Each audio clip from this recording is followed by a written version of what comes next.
Once we've become familiar with the chromatic scale and learnt to name notes on that scale, ascending using sharp names and descending using flat names, then it's time to move on to the next step of guitar music theory. Now this step, the first thing we need to do is define two words, tone and semitone. These words can also be referred to as a whole step and half step. Those are North American definitions, if you like. Okay, now on the guitar, these terms are pretty easy to define. Play any note and move one fret higher on the neck and you've moved up a semitone or half step. Play any note and move up 2 frets and you've moved up a tone or a whole step. So the frets on the guitar are placed a semitone apart. And 2 semitones make a tone. So that's the guitarist's definition, but it won't make much sense talking those terms to your sax player or keyboard player in a band. So here's the broader musician's definition. A tone is defined as the interval between any 2 alternate notes on the chromatic scale. And a semitone is defined as the interval between any 2 adjacent notes on the chromatic scale. These are more useful definitions when you're trying to work things out in your head, when you're working in music theory land. But applying them isn't that easy in some respects. You've got to look out for the lumpy bits in the chromatic scale. For example, if I ask you which note is a tone above A sharp, B, that's pretty easy. But supposing I ask you which note is a tone below F. Did you get E flat? Or which note is a tone above E? Do you get F sharp? This is why it's so important to know your chromatic scale really well. You have to be able to think of these things. As we may have mentioned before, the major scale is of massive importance to understanding music theory. It is in effect the measuring stick against which we define everything else we discuss. So it's absolutely crucial to be able to find major scales in any key, anywhere on the fretboard, if you really want to master the art of playing guitar in an intelligent way. So to play the major scale in any particular key, we simply play that note, the key note, and then we add notes to that in ascending order according to this formula.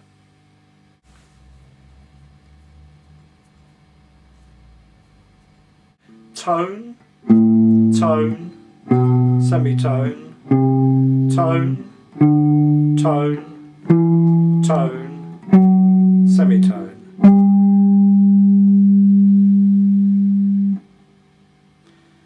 So you can see that in the key of G that I played there.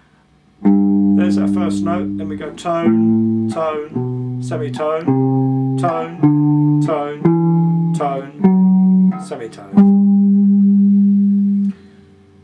Another example in the key of B flat. Let's try it here. There's a B flat. We play that note, go up a tone, tone, semitone, tone, tone, tone, semitone.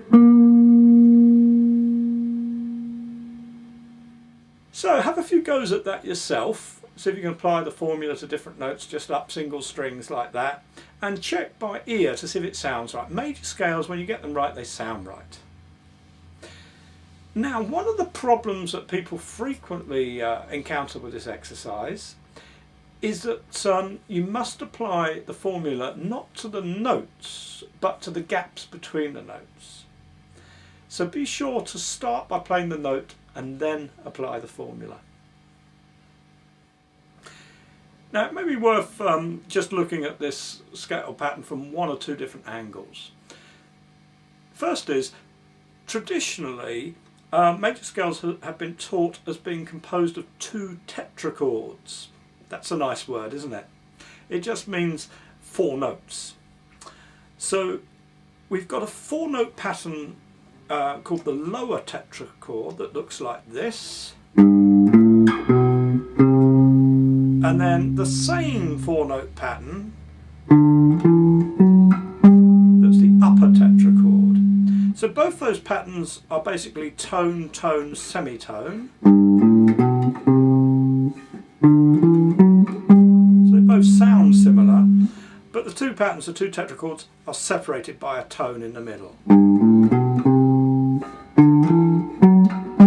That makes the whole thing appear a little bit more symmetrical. So some people find it easier to conceptualise the pattern as 2 sets of 4 notes, 2 tetrachords. Try that for yourself, see if it helps. One last little trick that helps some people conceptualise this more easily is if you think of the scale as having 8 notes and that half of 8 is 4, then the semitone gaps come just before the halfway stage and just before the end of the scale. So that's between note 3 and 4 and between note 7 and 8. Some people find it easier to think of it that way. Whilst it's easiest to visualise the pattern of the scale straight up a string, in practice we more often use these scales playing straight across or diagonally.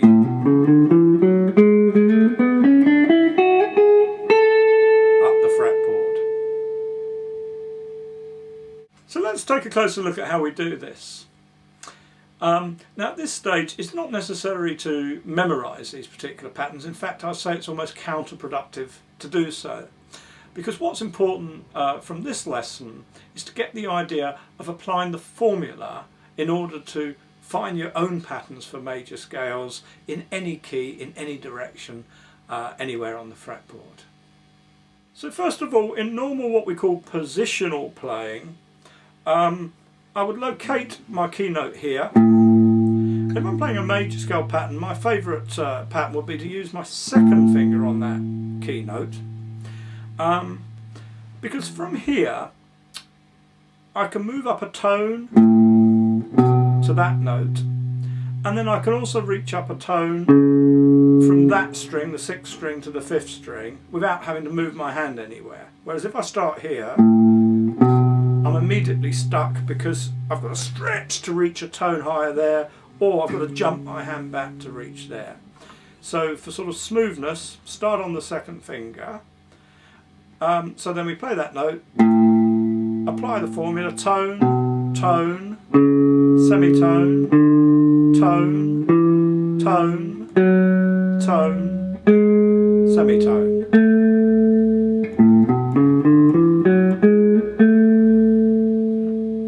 Now, that's one way of fingering it. You can also finger it sort of backwards like this, starting on the little finger. This will require one little jump if we're coming off the bottom string here. So from here we'd go, play the note, go up a tone, tone, semitone, tone. Then I bring this little finger in here to go up another tone, so I can reach this tone here and a semitone to there. So that's. So those are the two basic sort of positional ways of playing major scales. The forward diagonal pattern, so called because it links diagonally from there to there, and the backward diagonal pattern,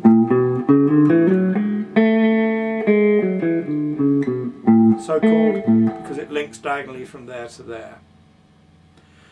Now, another pattern quite commonly used by people with larger fingers is what I call the stretch pattern. So this works like this. We'll come off A here. So I play A, I go up a tone, and then with my little finger I reach another tone on the same string, hence the word stretch, because that's quite a stretch for me. Then from there I go up another a semitone to there. So that's tone, tone, semitone, tone, tone, tone, semitone.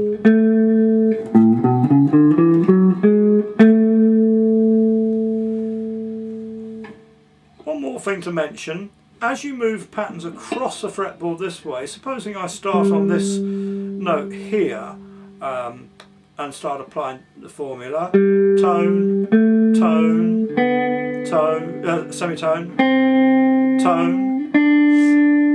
I'm now coming to the second string, and between the third and the second string there's this little tuning anomaly, which means that if I reach for that note, it's going to sound wrong because that's a semitone when we want a tone.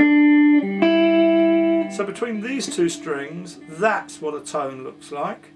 Between any other pair of strings, the tone looks like that.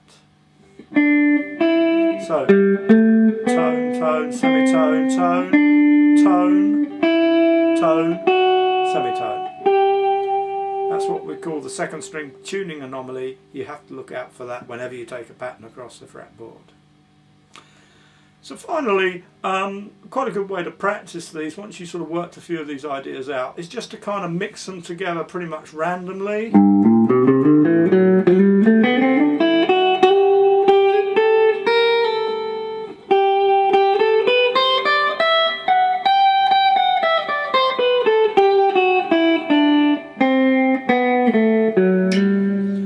And incorrectly, on occasions, correct yourself as you go by ear.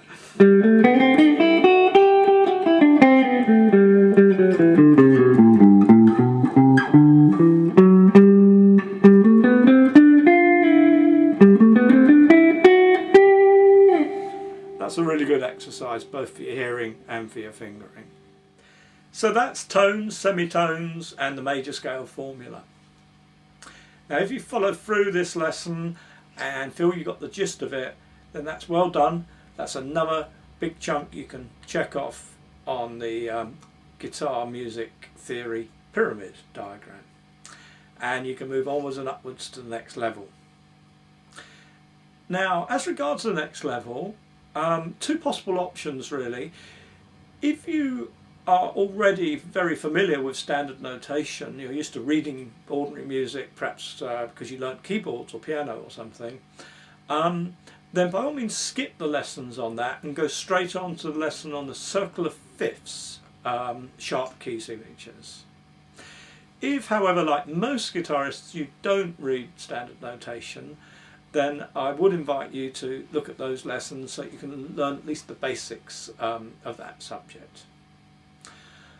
So in that case, move right on to the next lesson. Right, now in either event, I'll look forward to seeing you soon. Bye for now.